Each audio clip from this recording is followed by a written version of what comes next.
तर विदर्भाचं नंदनवन असलेला मेळघाट सध्या भीषण पाणी टंचाईचा सामना करते। मेळघाटाच्या खडीमल गावातील पाणी टंचाईचा एक नवा व्हिडिओ समोर आलाय, ज्यामध्ये पिण्याच्या पाण्यासाठी आदिवासी बांधवांना किती संघर्ष करावा लागतोय हे आपल्याला दिसतंय।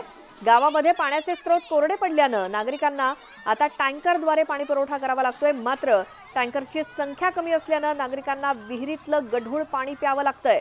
नागरिकांसाठी पिण्याच्या पाण्याची व्यवस्था करावी अशी मागणी युवक काँग्रेसच्या वतीनं करण्यात आली आहे।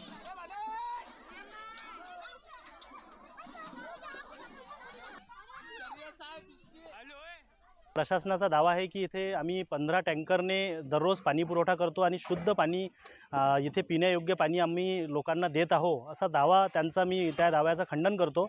इथे शुद्ध पाणी त्यांना पिण्यायोग्य मिळत नाही आहे। अशुद्ध पाणी ते पिण्यासाठी जे आपण वापरासाठी पाणी घेतो ते पाणी ते पिण्यासाठी घेत आहेत। परंतु 15 टँकर जे सांगितलेले आहे ते 15 टँकर नसून इथे फक्त 2च टँकरने पाणी पुरवठा केला जातो। प्रशासनाला, लोकप्रतिनिधींना माझा आव्हान आहे की तुम्ही याकडे लक्ष देऊन या खडीमाल या गावामध्ये परमनंट काहीतरी पिण्याच्या पाण्याच्या समस्या सोडवण्याकरिता इथे उपाययोजना झाल्या पाहिजे।